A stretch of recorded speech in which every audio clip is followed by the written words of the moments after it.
Fear of failure is one of the most common fears. So how do you overcome that fear of failure so that you can step into a life that you love?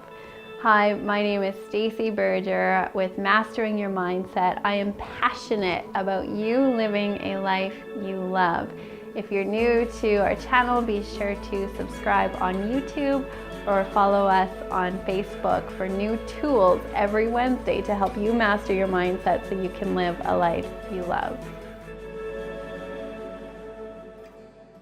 So in order to overcome that fear, I want to talk a little bit about what fear is, because once we understand something, it helps us to overcome it. So what fear is the edge of the reality you've known. If you can imagine, you're living a life right now that's pretty comfortable to you. You know what to expect when you wake up in the morning, when you go to work. If we're happy, if we're unhappy, it really doesn't matter. We're comfortable. We know what to expect in our days. And our life that we would love, our vision, our goals, those exist outside of that comfort zone.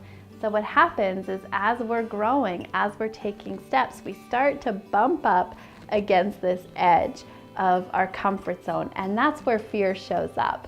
That's when we start to maybe get afraid. We're worried that what are people going to think? What if we fail?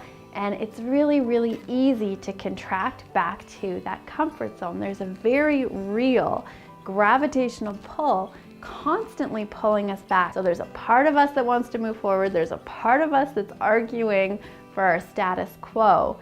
And in between those two is the edge, and that's where fear rises up. So one of the most common things that arises when we start to hit that edge is, what if I fail? What if it doesn't work out?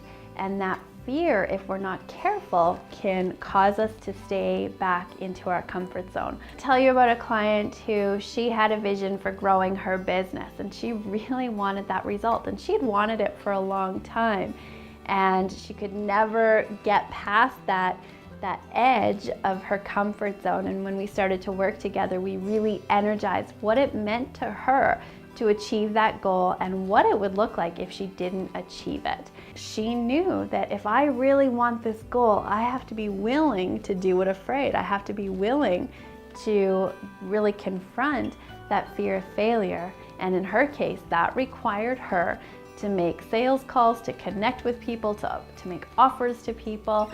And as she did that, as she connected to her vision, served it with action, she's increased her business exponentially. And she can't imagine now looking back if she wouldn't have taken that step. So how do we overcome that? How do we overcome when we're on that edge and we want to move forward, but there's this part of us that's afraid? How do we really bridge that gap? One of the most important things, of course, is to connect to your vision. Connect to the pleasure that you're going to experience when you accomplish that goal, when you achieve that result, and really connect to how is that going to feel.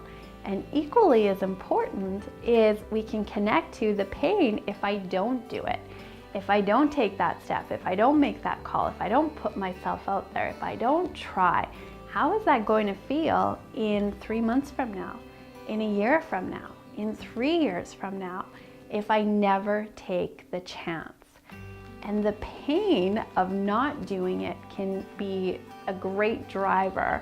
Michael Beckwith says that we can either be pushed by pain or pulled by a vision. Those two energies are critical for creating new results. When we are kids, we are encouraged to fail. That's how we learn.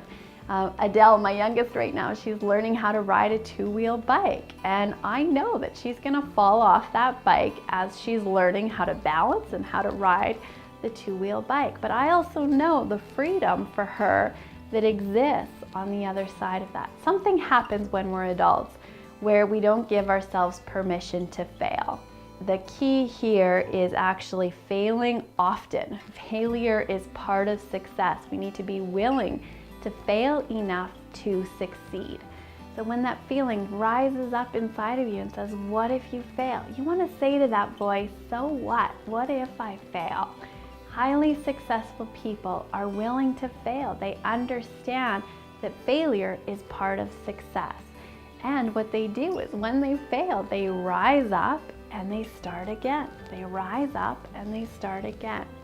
So if you're really in love with your vision, energize that. Imagine how's it going to feel when you achieve it. Do you really want to be on your deathbed thinking about all the things that you didn't do? Imagine yourself not doing it and the pain that that will cause you and the discontent that will cause you. And use those two energies really to fuel you to leave that comfort zone, because on the other side of it is a life that you love. If you feel like you're on that edge of the comfort zone and you are ready to really step inside your vision and you want some support around that, click the link below to schedule a complimentary strategy session with myself or someone from my team, and we'll talk about what support we can put in place to help you cross that comfort zone and step into a life that you love. Here is to your success.